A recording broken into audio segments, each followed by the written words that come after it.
Karibu sana mtazamaji wa ITV Super Brand Afrika Mashariki kwenye Kumekucha Kishindo.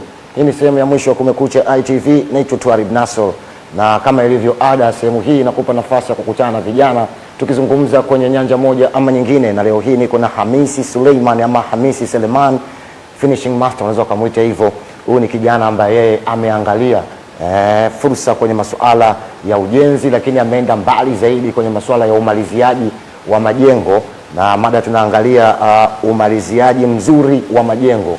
Wengi wetu tunaona tukiwa tunajenga, asilimia kubwa watu wanaanza chini kwa kasi kubwa sana, lakini ikifika juu finishing wanafanya si nzuri kidogo. Kwa hiyo unaweza kukuta nyumba inaweza ikawa haiko katika muonekano mzuri. Watu wameingia kwenye field sasa hizi, wamejifunza, wanaenda kisasa zaidi jinsi ya kuweza kurekebisha nyumba yako ikishafikia kwenye ile hatua ya kuzungumza lugha ya Kiingereza.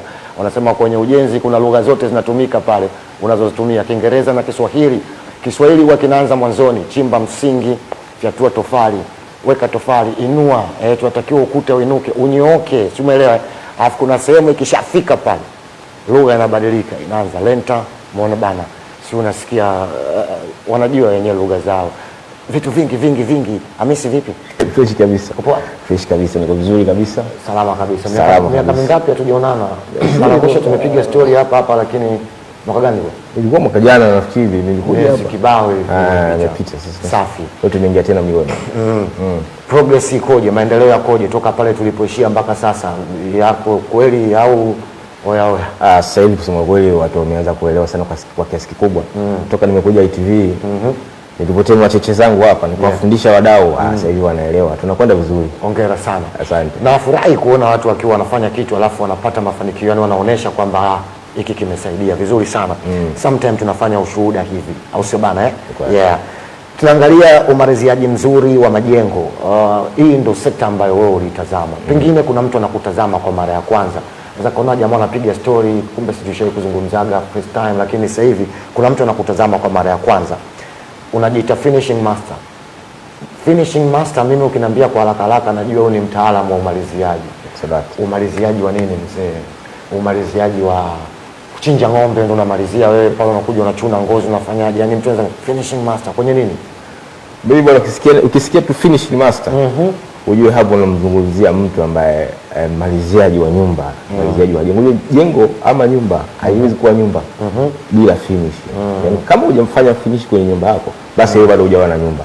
Sasa tukizungumzia finishing sasa, ndio lazima ukutane na mtu kama mimi sasa, finishing master 101. Hapa sasa unaenda kupata finishing ya uhakika na ile ambayo wewe unahitaji kulingana na uwezo wako, kulingana na mahitaji yako. Kama unataka quality sana, unataka kawaida, unakuja hapa unakutana na finishing master 101, unapata finishing ya uhakika kabisa. Kama unataka quality sana, kama unataka kawaida, nifafanulie hiyo. Quality kivipi, kawaida kivipi, na kwa nini zipo quality na kawaida? Okay, sawa. Quality, ninaposema quality sana ni finishing ya kisasa ambayo hii tumeintroduce kwa Tanzania, na sisi ndio wanzilishi wa finishing aina hii ya mashine. Na sasa hivi kidogo tunaona imeweza kufanya vizuri, na kuna mafundi wengi nao wameanza kuchangamka nao. Sasa nimeona kuna fursa huku wanakuja na mimi, kama nilivyokuambia, kumbuka mara ya kwanza nilikuja nikazungumza hapa, nataka Tanzania nzima hii tufanye kazi kali, tufanye kazi kisasa, tutumie mashine. Sasa kwa kusema kweli juhudi zangu sasa hivi zinaenda kufanikiwa kwa sababu kampeni ilikuwa kubwa, kisha tunaenda kukamilisha. Kwa hiyo kusema finishing ya kisasa, quality ni kama hiyo unaona wa Tanzania hapo. Unaona kwenye hizo clips za video zinazotembea hapo. Hizo ndio finishing za kisasa duniani kote.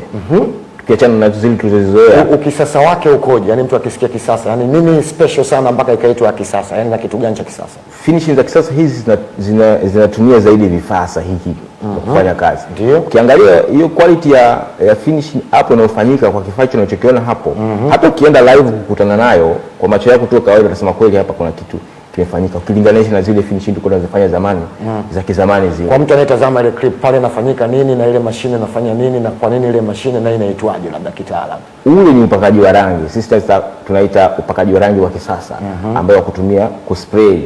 Zamani ilikuwa inatumika kwenye kuspray kwenye magari, tunaona quality ya gari ilikuwa inatoka vizuri. Sasa hivi imehamia kwenye nyumba, nayo nyumba zinatoka quality nzuri kabisa kwenye upande wa muonekano wa rangi. Na hiyo unaifanya pale?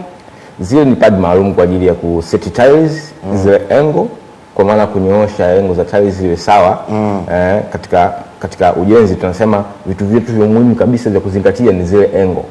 Engo ndio zinaweza kuonyesha thamani ya kitu chochote unachokifanya kwenye ufundi. Zinaweza kuonyesha thamani yako ya ubora wako wa ufundi. Kwa hiyo ukitumia vifaa kama hivyo unaenda kupata kitu kizuri kabisa. Okay. Ile ndio unaona ile pipe inapiga rangi pale. Pale huyu ni upakaji wa rangi sasa. Okay, wa kisasa. Wa kisasa kabisa ambao ni wa kuspray. Nini rangi inaenda yenyewe inakutana na ukuta, sio tena kuchukua rollers zile vijirola vile tunapaka zamani vile. Sasa hivi vile au ile blush unapaka. Sisi tumetoka huko. Tumeshatoka tayari. Hiyo umeizungumzia kwenye upakaji wa kisasa. Bila shaka ule wa kawaida ndio huu ambao tumeuzoea. Tumeuzoea wa kawaida sasa. Unachukua rollers na rangi, unaenda unapaka ndio wa kawaida. Tuangalie toka ulivyoanza kuleta upakaji wa kisasa. Huu ufanyaji wako kazi wa kutumia vifaa. Yaani engo inapimwa na mashine maalum inakaa. Niliona ile hosteli yako ya kunyoosha ukuta kupitia tai. Mapokeo yapoje, wa Tanzania wanaelewa au bado kuna ugumu? Kwa sababu sisi tunaangalia pia uwezo wetu mfukoni uko aje. Si unaelewa? Ukoje, mapokeo yakoje, na pengine watu wameanza kuelewa sasa. Kama wanaelewa, unadhani sasa nini tufanye ili kuhakikisha tunapata majengo makali? Sasa hivi dunia iko wazi sana. Teknolojia imeshika kila sehemu.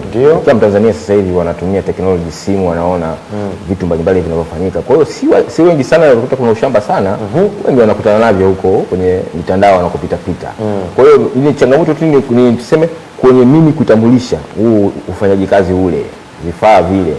Ndio kidogo imekuwa kumewashtua watu. Kuna wengine wameshtuka kwamba kuna Mtanzania anaweza akafanya hivi, lakini sasa wanaanza kuamini kwa sababu wanaona tunazungumza lugha moja, naelekeza na kufundisha. Kwa wameweza kupokea vizuri na wamekuwa wanapenda sana. Wamekuwa request mara nyingi wakihitaji huduma hiyo. Sawa. Mtazamaji wa ITV Super Brand, huyu hapa anafahamika kama Hamisi Selemani ama Finishing Master, jina ambalo amejipa la kutafutia ugali wake, mtaalam wa masuala ya upambaji wa nyumba, umaliziaji wa nyumba kwenye majengo.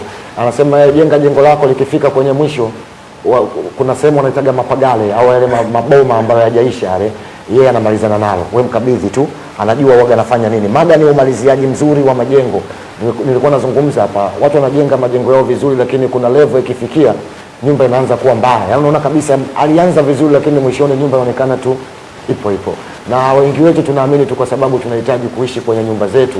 Mtu anaamini nyumba ni ile tu kujihifadhi na kuwa nyumba ya kuishi tu. Lakini kuna mwingine anakwenda ndani zaidi, anahitaji kutengeneza nyumba yake iwe nzuri. Yaani akiona anajisikia furaha. Wanasema ukiwa na furaha moyoni mwako unaongeza siku za kuishi, kwa sababu kuna vitu vinakufurahisha. Sasa wanasema furaha uanze kujitengenezea mwenyewe. Kama una uwezo wa kununua gari, wanakushauri nunua gari kali sana. Yaani kiasi kwamba ukiona unajisikia furaha, yes, mimi nina gari kali. Unatengeneza kwa mwili, unatengeneza zile tunasema immune fulani hivi zinakufanya unakuwa poa. Unajenga mjengo, jenga mjengo mkali. Watu wanakuambia mimi nataka nijenge hekalu mzee, nataka niangushe kitu. Si unaelewa Sasa unapojenga vitu kama hivyo wanashauri jenga kwenye mlengo fulani ambao ukitazama kuna vitu vinakufurahisha. Rangi ambayo ukiangalia rangi unaifurahia, yani kuna vitu inakuweka huko sawa. Jamaa yetu ameenda kisasa zaidi. Yeye hajaishia tu ile Kiswahili tuliozoea, amesema kuchukua lola ile paka unatumbukiza kwenye ndoo ya rangi, unapeleka kitu kinapaka kama huko. Yupo kisasa zaidi. Umeona zile clip, ana mashine za kubana engo, ana mashine za kubana zile tiles. Umeona ana pipe za kupaka rangi, kwa ni mtu ambaye anatoa kitu kipo clear sana. Ni utamaduni ambao si sana kuona Tanzania, kwa maana kwamba ni nadra sana kwa vijana waliochagua sekta hii kuona wakiwa wanafanya kwa kuadvance kwenye mlengo mpana kiasi hiko, kuingia mbele zaidi kwenda kwenye teknolojia. Ulikiona kitu gani mzee wangu bwana Hamisi Uliona nini? Ukaona mimi siishie tu Kiswahili, niende deep zaidi, na ulijifunzaje? Mimi kama ninavyozungumzaga mara nyingi, hii kazi mimi tu nimetokea kuipenda. Ndio kutoka nikiwa nimeanza kujitambua, nilivyoanza kuona watu wanafanya kazi za kifundi wa masuala ya rangi, nikatokea kuipenda. Lakini licha kuipenda, mimi nitaka niende zaidi. Licha tu kuisha kufanya kawaida, kuoresha zaidi ili nilete kitu kipya. Ndio maana mimi najitaka sana game changer, yani kubadilisha mambo, kubadilisha mtazamo wa mafundi. Safi. Watu mbalimbali waelewe kwamba sio kila kitu kinaweza kufanyika Ulaya huko. Hata Tanzania vinafanyika na viwango vile vile. Kwa hiyo nilichokiangalia zaidi ni kama kuna fursa. Kwa sababu ni kitu kipya. Hata kama kitakuwa kina changamoto, ngoja nikiintroduce, nikilete nyumbani, Watanzania wapate vitu bora, wapate finishing nzuri, nyumba zao ziwe safi kabisa, zenye viwango vile vile kama wanavyofanya wenzetu Ulaya kule. Kwa hicho nilichokiangalia, kuna fursa kwa sababu ya upya ufanyaji kazi ule. Safi. Sawa. Mtazamaji, unaweza ukapiga simu kuuliza swali, kutoa maoni ama ushauri kwa kile ambacho umekisikia kwa ndugu yetu Hamisi Suleiman, finishing master. Amezungumza vitu vingi sana. Namba za simu unaziona kwenye TV yako, kwenye runinga yako, ama nikutajie 0756550066. Utapiga simu hapa studio, unazungumza na mimi, unauliza swali, unatoa maoni ama ushauri, na hakikisha unapopiga simu unapunguza sauti ya TV yako. Nisikilize kupitia speaker ya simu yako ili tuweze kuelewana na ndugu yetu finishing master, na aweze kukusikia, akujibu ama achukue ushauri wako na muweze pengine kufanya majadiliano kwenye kile ambacho mnakizungumza. Sawa. Baada ya kuiona na kutamani sasa ije Tanzania, uliwezaje kujifunza? Kuna vyuo manake viko hapa, au labda ilikuwaje mpaka mwenzetu ujuzi huu umeweza kumaster sasa unaofanya hapa Bongo? Vipi uliweza mwenzetu, au ulienda nje kusoma ili kueje yani? Tanzania kuna vyuo vya ufundi lakini havifundishi mifumo ya kufanya hizi kazi kisasa. Wewe ulijifunzaje unapotaka? Mimi zaidi nilienda deep. Ndio sema unapotaka jambo utalitafuta kwa namna yoyote ili iweze kufanikiwa. Wanasema elimu itafuteni hata kama ni China. Sasa mimi hii kazi iko kwenye damu. Finishing mimi naipenda sana. Ndio. Kwa hiyo nimekuwa nikifuatilia, nimeongea mara kadhaa, kuna mafundi mbalimbali wakubwa duniani nimekuwa nikiwaangalia jinsi wanavyofanya kazi, nikatafuta connection nao, wakanipatia mawasiliano yao. Wao ndio walikuwa wakinishauri na njia za kupita mpaka nimefika hapa. Kuna wadau mbalimbali wako nchi mbalimbali kama Marekani, Brazil, hao wamekuwa wakiniongoza na nilikuwa nikiwatumia kipindi kirefu sana. Na kunisaidia. Ulinitajiaga baadhi ya wataalamu wa kazi wakubwa duniani. Nikwambia kama Dani, ni mmoja wangu, nimezungumza tena leo mara ya pili. Amekuwa akinipa hiyo njia kwamba Dan Pente. Yeye yuko wapi? Sasa hivi yuko Brazil. Yuko Brazil. Okay. Amekuwa akinipa hizo njia, pita njia hii, tumia kifaa hichi, kuna kifaa hichi ni kizuri, kuna kifaa hichi ni kizuri, namna ya kutumia vile vifaa, kwa sababu hivi vifaa ni vipya. Na utakuta unaletewa kifaa ndio kwa mara kwanza unaona kwenye simu, sasa unakiletea unakuwa nacho, kisha kukitumia sasa. Wale ndio hapa wananipa mwongozo. Nilikuwa nakosea lakini kadri ninavyozidi kufanya na nikikosea napiga simu, nikikosea namuuliza, ananielekeza mpaka nimemaster. Kwa sasa hivi mimi ninachokifanya ni kutoa hao maarifa nilionayo sasa kuwavisha ninaofanya nao kazi, ili na wao wawe na hayo maarifa. Na kweli sasa hivi tunaenda vizuri. Kazi zinafanyika kweli kweli. Maarifa hayo unatoa, unawalipisha, unatoa for free? Tuna mfumo mingi. Kwa mfano mimi sasa hivi nina timu ya kutosha ambayo kuna vijana wadogo na kuna vijana wakati na kuna wale mafundi ambao kwa mafundi kufanya kazi za kifundi lakini wamekuja kupata maarifa ya ufundi wa kisasa. Na unapowafundisha nataka nifahamu, kuna darasa maalum au wanakuja kama kufanya kazi au wanakuja kujifunza kama kujifunza tu workshop, au kuna darasa kabisa kwamba jamani hiki kifaa hiki kinaitwa sijui nini, hiki kazi yake hiki ni hiki, wanaandika kifaa hiki alafu baadaye wanakishika wanaanza kama tulivyofundishwa sisi shule, au ufundishaji wako ukoje? Yaani mimi ninachokifanya ni set darasa. Unakuja kazini, kama haujawahi kuviona, haujawahi kutumia hivyo vifaa, kwa mfano umejiunga na timu yangu, ukiwepo kazini, kwa sababu pale kuna vijana ambao tayari wanafanya navyo vile vifaa, washazoea. Kwa hiyo utajifunza kulingana na wenzako unavyoona wanavyovitumia mpaka una master na kwa vizuri kabisa. Vifaa gani ni tofauti sana ambavyo unahisi yani hivi ndo vijana wanatakiwa vijue sana, kwa sababu mchongo ndo uko hapa? Upakaji rangi, uko spray. Hii ni tuseme ni taaluma kabisa. Kabla hujaendelea, kutokea Simiyu Legan, karibu sana. Asante. Habari ndugu? Habari ni salama. Habari asubuhi. Salama, nipo natazama kipindi chenu ITV hapa. Karibu sana. Inaitwa Kumekucha Kishindo, niko na Hamisi Suleiman. Nzuri, habari za huko? Punguza sauti ya TV tuelewane ndugu yangu Legan. Asante, mimi nimempenda bwana Hamisi hiyo fani yake. Mimi nimependa hicho kipindi. Shida Legan anajisikiliza kwenye TV. Punguza sauti ya TV unapopiga simu. Legan, punguza sauti ya TV yako. Nimepunguza kaka, niko mbali kabisa, hata siko na TV. Haya, twende, endelea, sisi tunakusikia. Nimemfurahia huyo bwana.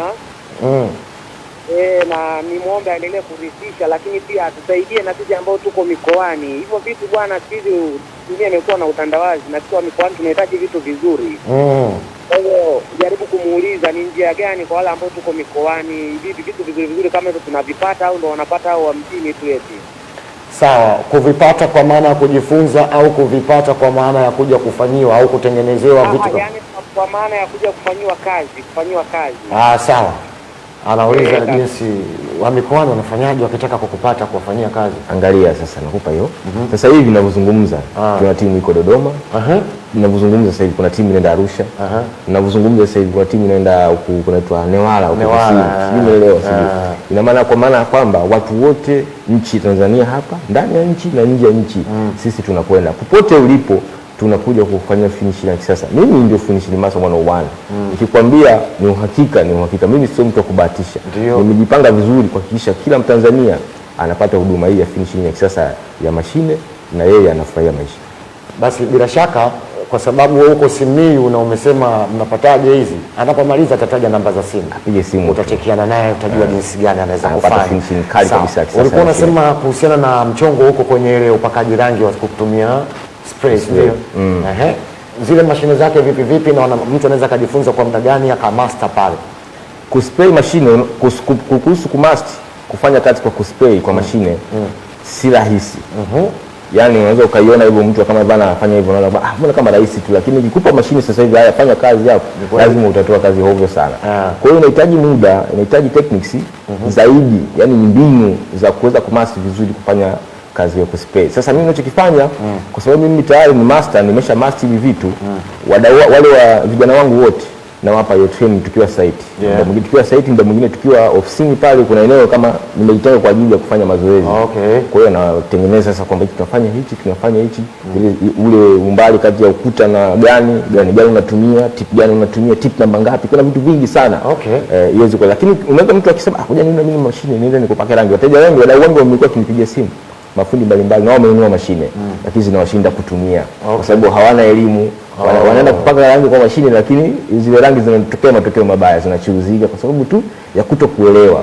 Sasa hata kwa bahati nzuri mimi nimekuja ITV. Kama wewe ni fundi upo Tanzania na unatumia mashine na inakusumbua kidogo, ni check. Na maarifa fulani ambayo kidogo Mwenyezi Mungu anijalia na maarifa nilionao naweza nikashare na wewe. Lengo langu kila Mtanzania apate finishing nzuri, kila mtu apate maarifa mazuri ya ufanyaji kazi wa kisasa. Sawa. Tukiachana na hii labda kwenye umaliziaji wa nyumba au umaliziaji wa majengo mzuri sasa, mtu anatakiwa ajifunze mara baada ya tumezungumza sana kazi unazofanya, unafanyaje na kueje, mashine zikoje. Mimi kwa mfano nimekuja nikakupa jengo langu, unatushauri vitu vya kuzingatia sana ili kuhakikisha nyumba yako inakuwa fresh, pamoja na kwamba umeshajenga ndio umefikia kwenye finishing. Ni vipi vitu muhimu vya kuzingatia ambavyo wewe kama finishing master ukipoaga unaanza kuangalia?